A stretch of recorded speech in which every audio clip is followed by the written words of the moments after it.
providing confidence and clarity in life and business, covering everything money and mindset, and riches and enrichment. Welcome to Rich Living. I'm Michelle House, and my guest today is the gorgeous, lovely Jannette Tibbs. Thank you. And we have met each other a long time ago, but we've also just been in constant communication really over the years, haven't we, via Facebook and all of this Yes, marvelous technology. Now, the reason yes. I have Jannette on the podcast today is Jannette is a Feng Shui practitioner. I also am as well. If you didn't know, that's something that people probably didn't know about me. I think that's where we met, Jannette. We did the program together, didn't we? Many, many We moons ago. actually met when you got me to do the audit on your house when you were doing your Ah, renovations. that's right. And you helped us with the renovations. Oh, that's right. Yes, but I could tell you were quite immersed in feng shui, so it was great. The beautiful thing about Jannette, amongst lots of other things, but the standout is that I know she is a passionate observer of all things energy. She is one of my go-to people when I'm feeling a bit scattered or frazzled. I can just go and find her on Facebook, and I can connect with her over the internet waves and just feel a bit of calm and connectedness again. She is a senior holistic feng shui practitioner and specializes in complementary therapies as well. And I was reading her bio, which I'll post the full bio up with this podcast, but this special sentence really stood out for me was, with peaceful and diligent attention, all problems or perceived obstacles can be solved or removed. This is the gift of contemplation. Oh Hmm. gosh, I get goosebumps just even saying that, because as you know, what my business is all about, helping people with money, and usually they're coming to me with with problems, and quite big problems, Yeah, and yeah, getting people to that place of all problems or perceived obstacles can be solved or removed. They can be, and when you can get yourself into that space, life becomes so much more yes, joyful and free. yes. And I think people need to give themselves a break too. We all have to possibly, fall in the deep end and start sort of flailing about before we can go, oh, hang on, what am I doing here? I know that there's an easier way or there's a better way of dealing with this, and not to beat yourself up for falling down. Just sort of realize that there's ways of picking yourself up easily, and sort of put your hands out and grab them. Yes, yes, yeah. Oh, beautifully said. And the other reason, I've got lots of reasons today. Actually, it wasn't a reason, it just popped into my head. Message from the universe, if you like. You I must like speak with Jannette. It's time. The the Chinese New Year is coming upon us on the 19th of the month, 19th of February. And I thought this would be a perfect time for all of those out there that had all of these big grand plans for the 1st of January that we've kind of forgotten about. Now's another opportunity. But let's go with the Chinese New Year and get yeah. ourselves sorted again. Or even if we've been through the last 6 weeks or so, it's good time to just keep clearing and cleansing and decluttering and getting the wheels in motion and keeping that action happening. And Yes. one of the big things that I love to do at the beginning of every year is grab a copy of Jannette's annual Influencers Guide, which we'll talk a bit about later. But also, I love to celebrate the Chinese New Year. I've got a real affinity with it. I'm not sure what it is, but it gives me the opportunity to also be really mindful of what's going on with my feng shui.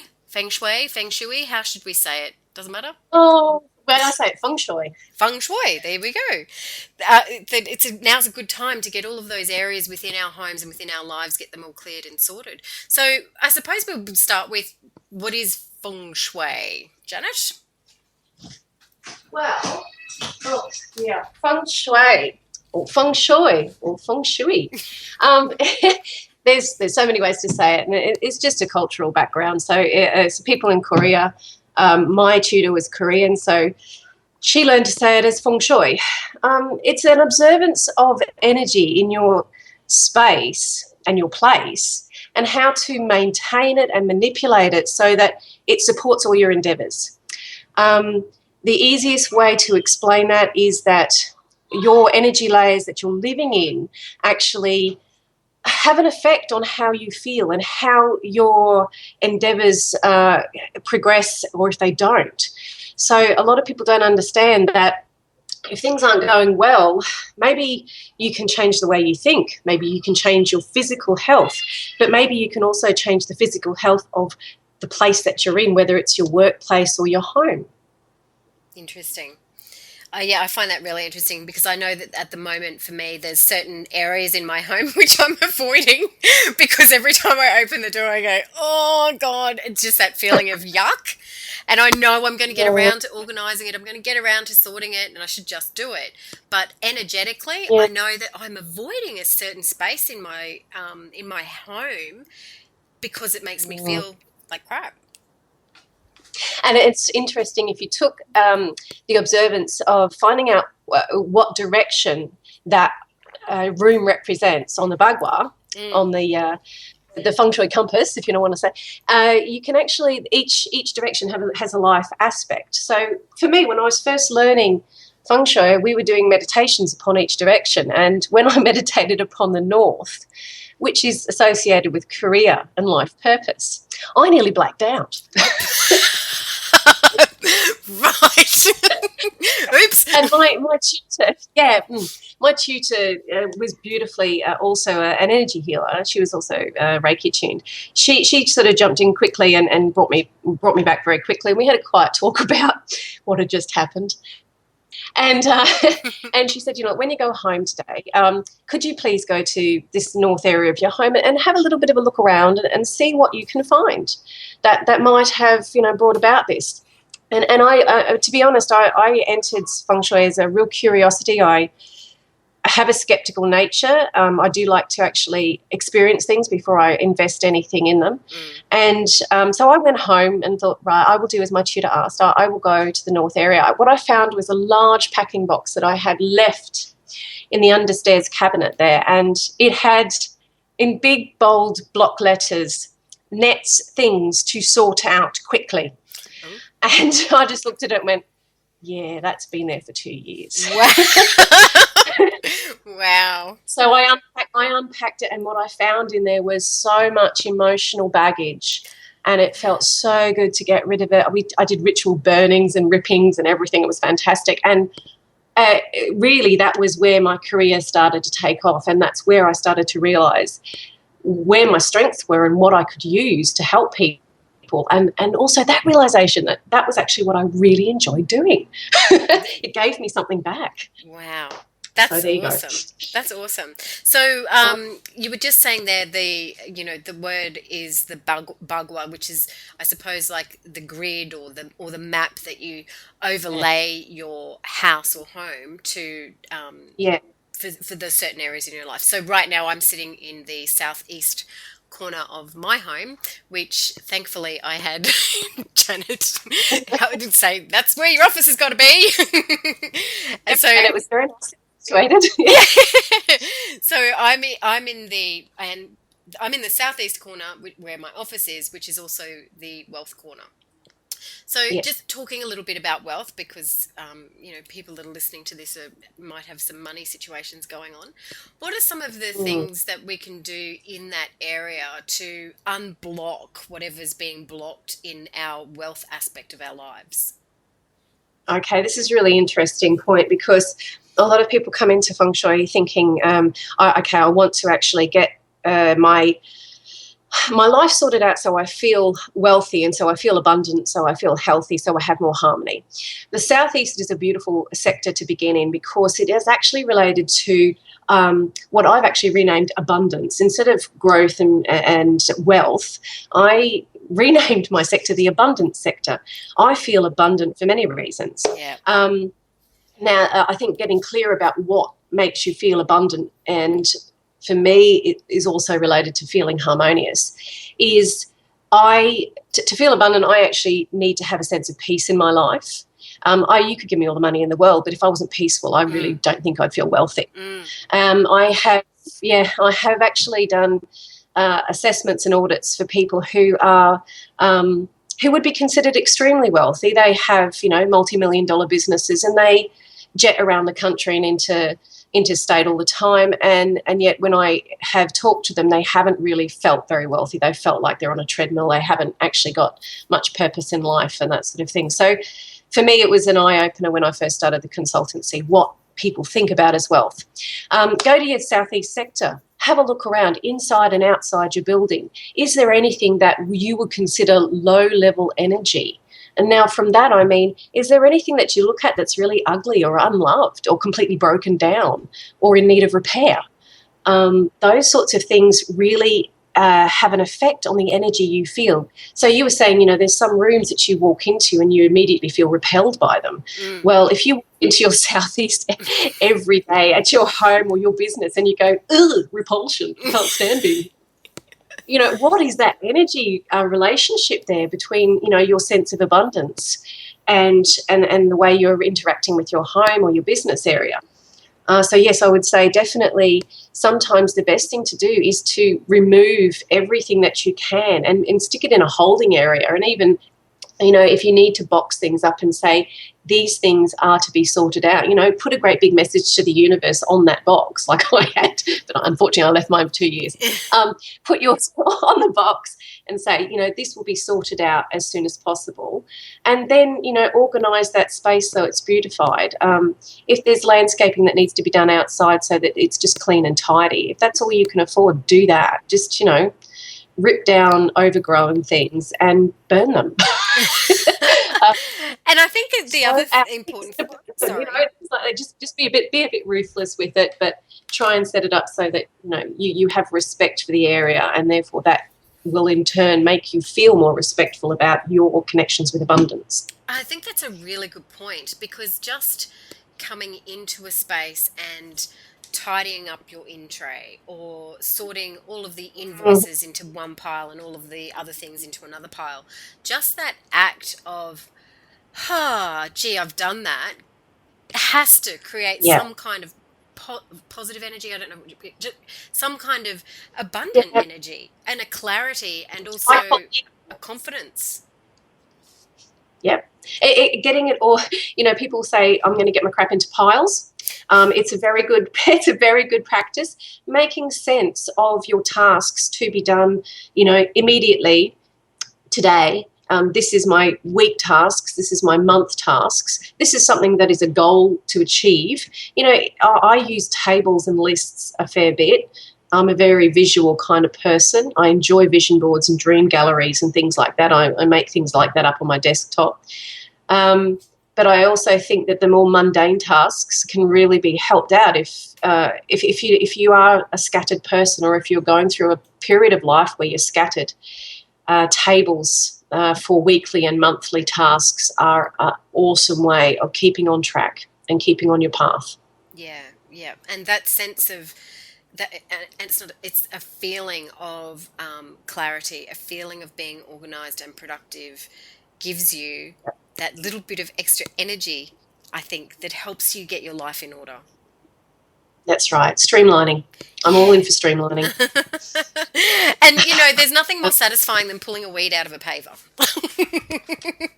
It is, yeah. Or finding a new way of doing something, like, you're talking about weeds. Well, we have our garden maintained at the front of the house, and the guy came around the other week and said, I'm just going to spray your weeds for you and kill them off. And I said, oh, please don't. I said, I really don't want the poison out there. I said, I've got little kids around, and he said, okay. And he goes, well, how are you going to get rid of them? And I just said, I'd come out with a hot kettle and a boiling water and pour it on them. And he said, oh, okay. And I said, I haven't done it recently. I said, I've been running around so busily. I said, I haven't really maintained the front gardens. But finding a new way of doing something that was potentially unbeneficial. I didn't want someone, spraying toxic chemical around the front of my house. No.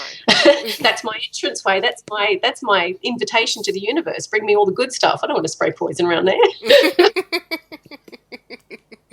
So what kind of is the other point I want to make about Feng Shui is, now I'm confused about how to say it myself. Should have left it alone.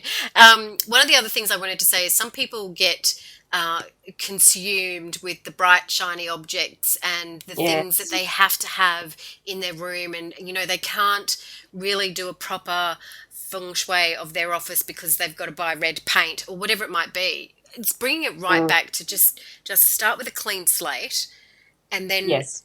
that is the most important thing, is to have that flow.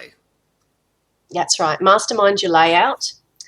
Make sure you've got form, purpose, and activity defined for each space, and just clean it down. Remove all the unnecessary ephemera, all the little bits that come around the edges, I have 4 children I home educate, and you would not believe the things that, find their way to my desk during the day on an hourly basis, and I'm cleaning them away. Just gently, I just sort of go, right, this doesn't need to be here, this doesn't need to be here. But on a larger scale, when I'm setting up for the year, it is a practice that I do. I go to each room and go, what's the purpose of this room? What is in here that doesn't really fit?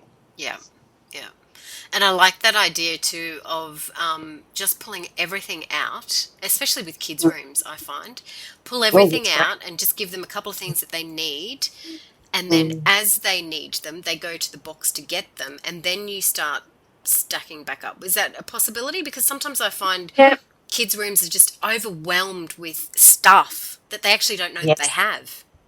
They don't, and it does overwhelm them. It overwhelms us because we're cleaning it up all the time, especially if you've got little ones who don't clean up after themselves. I think rotation boxes are great. Our children are living in extreme wealth now compared to myself growing up, and I know other children in other countries growing up, or even our country. But yes, I think rotation boxes are a great idea, just keeping it simple for them, and you'll find that they'll master something easier as well, especially if you've got educational toys out. If you have the educational toys stacked along all the, the gadget stuff, they're just sort of split between the two. Yeah. So it's nice. It's nice to have the rotation tub system going on, and that's good for adults to do with our own possessions as well. I think you're right.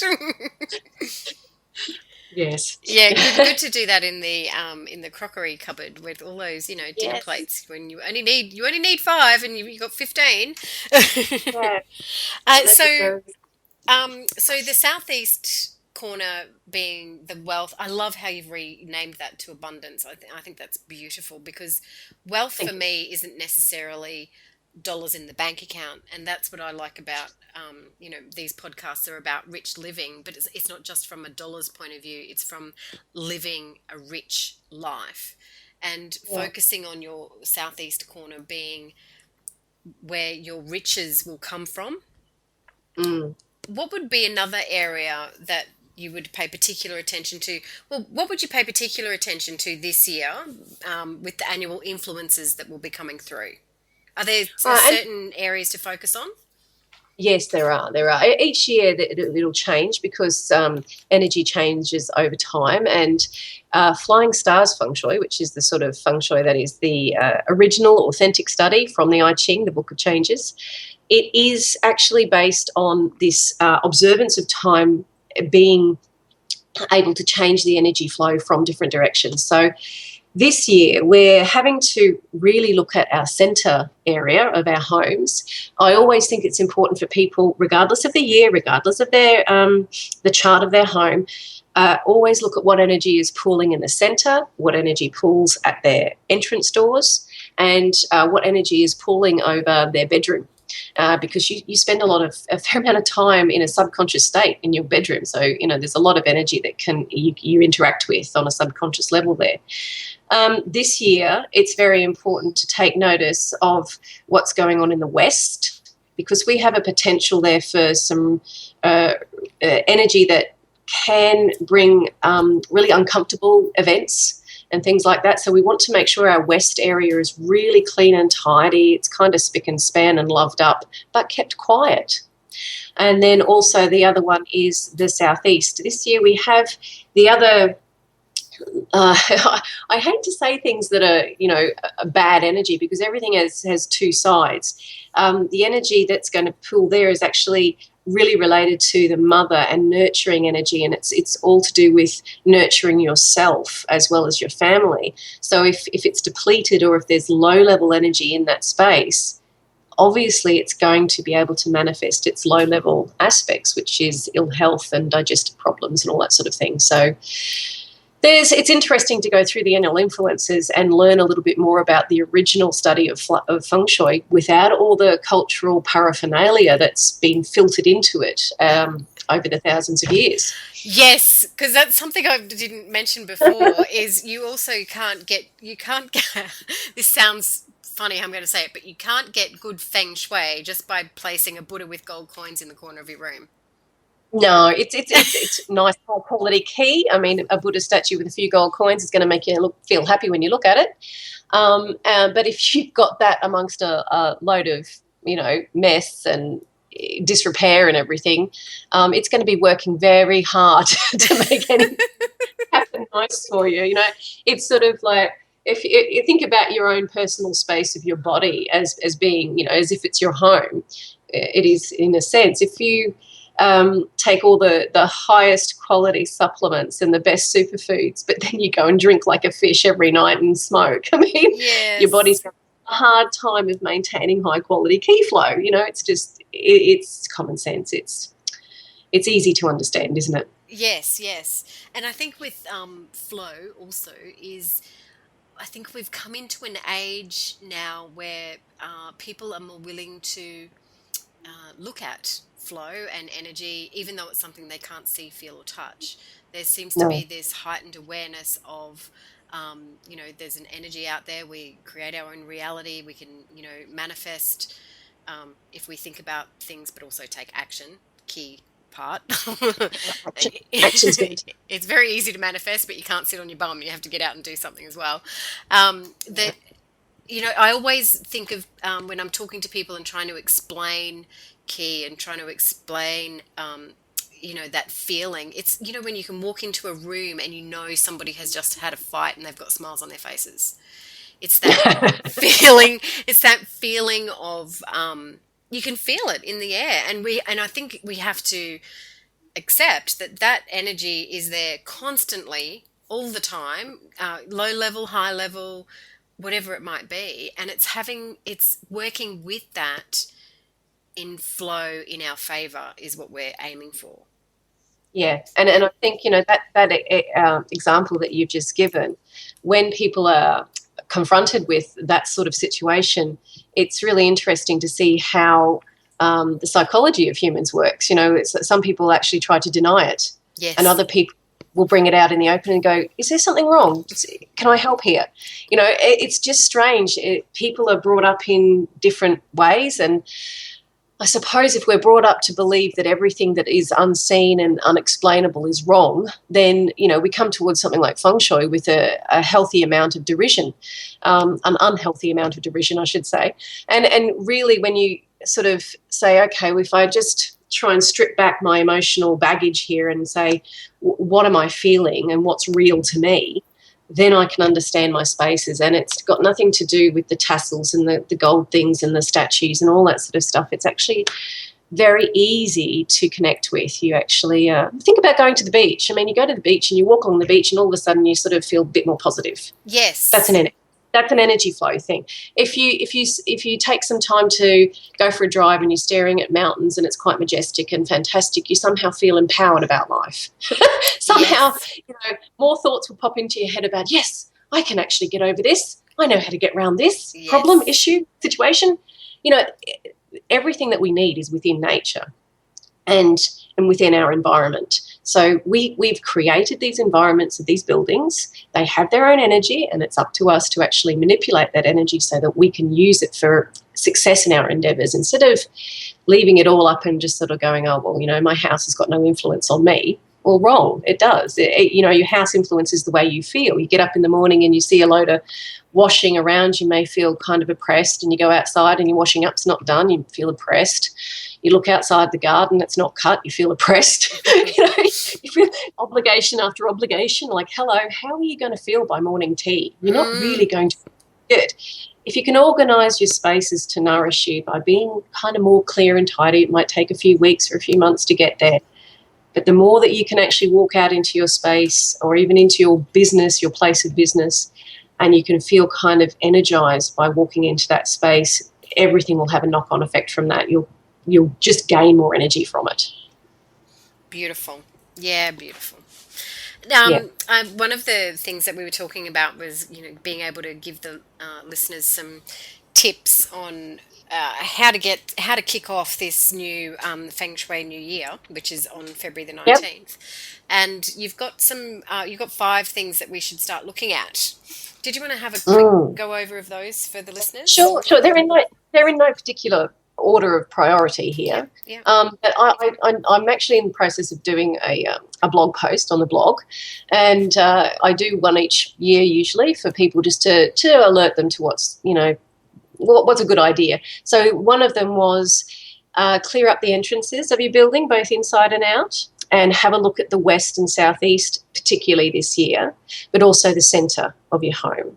So a lot of our homes nowadays have open plan central areas, but if it doesn't matter. It's just important because the energy flows in through the centre of your building and out, into all different directions, and vice versa. It comes in from the directions to the centre of your house. So Just back to that. yeah. Sorry, can I interrupt you? With Go ahead. the style of homes, the way they are now, lots of people have got external living areas. When you're actually laying the grid over your home, do you include the patio on the front and the patio on the back? I include everything that's under the main roof structure. Under the main So if roof. the main roof structure. So if your main roof structure, where the what do they call it? The footprint of your home is. Yeah. So if the main roof goes over that footprint, you include everything there. I know a lot of people make a big issue about, I've got a missing area on my home. It's, I'm going to be depleted because I've got no southeast under a roof. The energy of the southeast can still be maintained within your grid. You just have to actually put some effort in there. Okay. So if your southeast was a patio area that wasn't underneath the main section of your roof, but it was maybe an enclosed patio area with a roof on it, I still consider that you can actually generate good southeast energy through that building.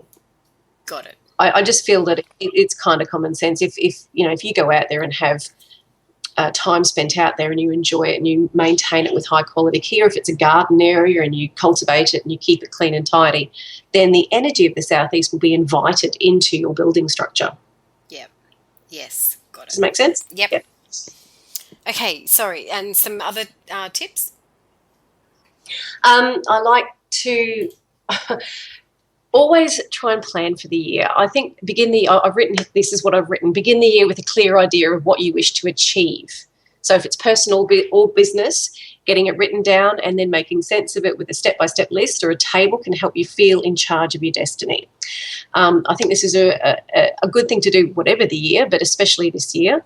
We're going to see what's called the annual Star 3. It's a wood element energy, so it's really progressive and it's all about growth, but it's also very much related to ambition. It has the potential to be quite argumentative.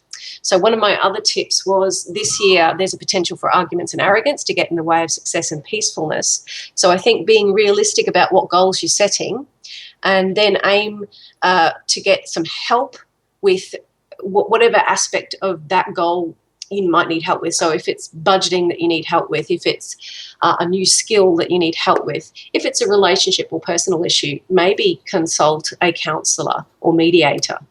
Get someone who's got professional experience with what you need help with. I think it's an easier way to get down the path this year because there is a potential for this arguments and arrogance to get in the way. It's unfortunately one of the negative effects of this Star 3. The most positive effect of it is real ambition and extreme enthusiasm and loads of energy, which is the upside. So this is why you clear your spaces and make sure you've got this high quality energy flow through your home. I've got some cleaning to do today. It does kind of motivate you, doesn't it? Yeah. The other one was remove unnecessary things and define the purpose of your space. We talked about that earlier, so I won't go over that too much again.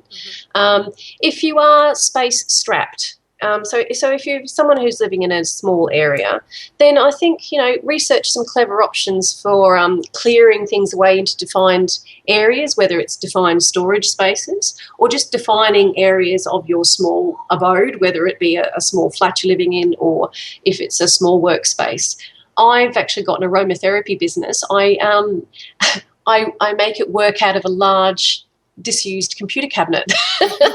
So I have extreme space relationship obsessions, and I'm very proud of that. And so I think that make it work for you.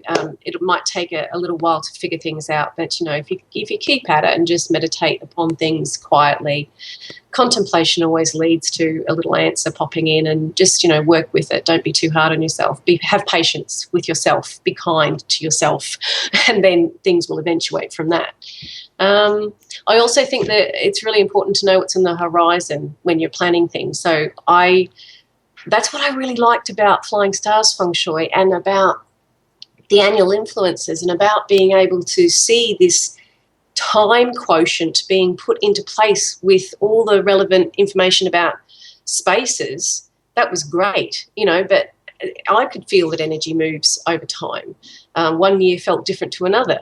And when I learned Flying Stars, it was like, oh, great, this is all falling into place now. Thank you, So now I can plan, I can actually have a look ahead, and some months won't be great to be signing contracts, and some months won't be great for creativity. Some months will have more argumentative or sort of fractious energy to them than others, and others will be extremely harmonious and quite beautiful, quite divinely blessed, if you want to call it that sort of thing. So I like to use the month by month calendar in my Feng Shui guide, to plan what months I'm going to do most work in, and what months I'm going to have a bit of a rest in. That's actually how the guide got started, Michelle. It was because it was all just for me. Isn't it always the way, though? We start these things just for ourselves. Yeah, and I shared it with a couple of friends who I'd gone to my course with, who I'd done my practitioner training with, and I said, oh, this is what I put together, because we're all in contact, we're all trying to make sense of this vast amount of knowledge which just been siphoned into our heads. And I said, oh, have a look what I've done here. And they went, this is great, can you do the one for next year too? And I was like, I don't know, I'll have a go.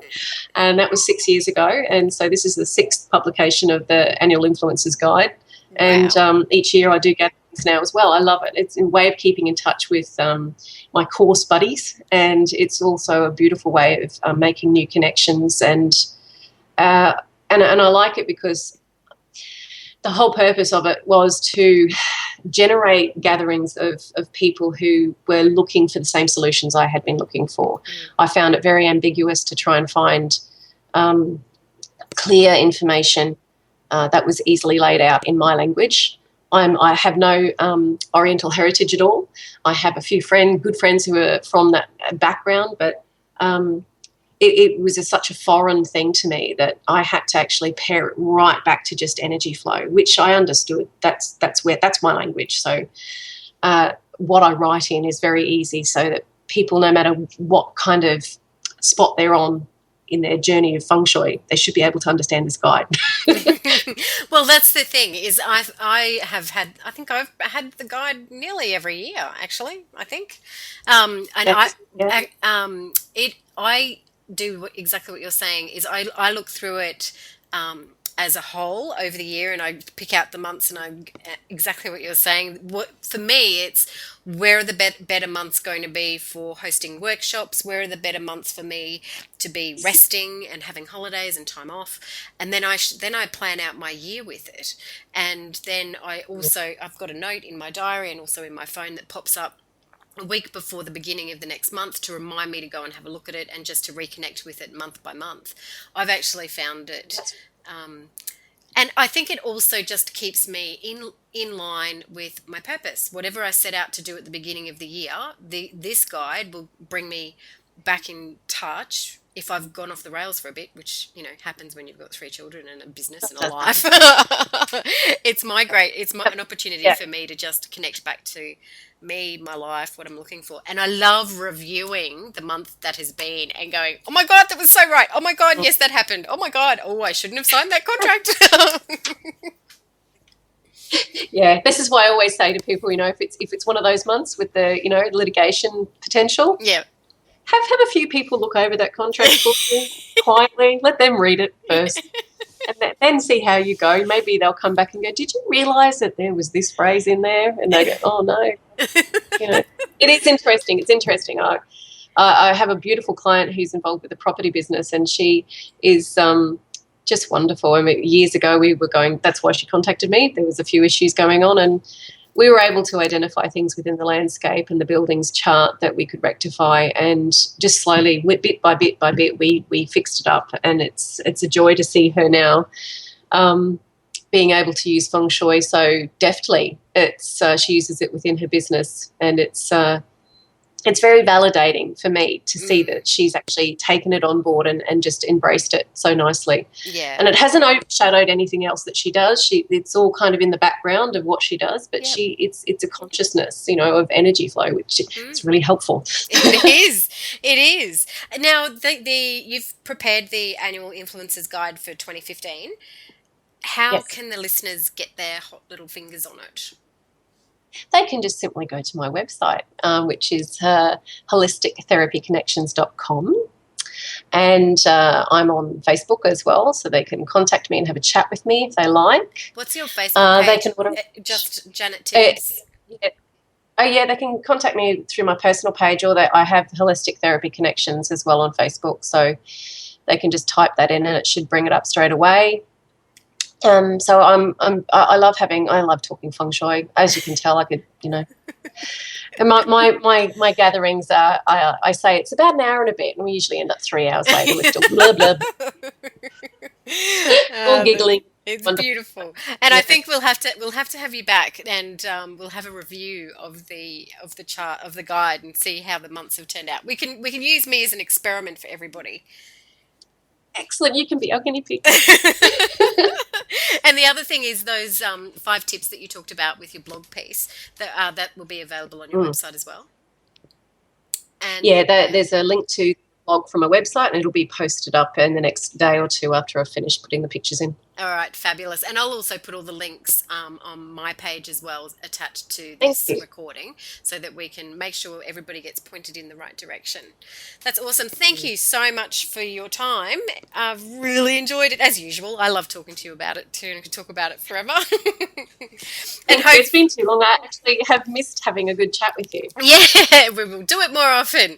So hopefully, listeners, you've enjoyed the podcast today. Make sure you go to my Facebook page, all the W's, facebook.com/rich living, and post your comments there, and let me know what questions you would like answered or who you would like to hear on the show. Join me here next time for more Rich Living. I'm Michelle House. See you later.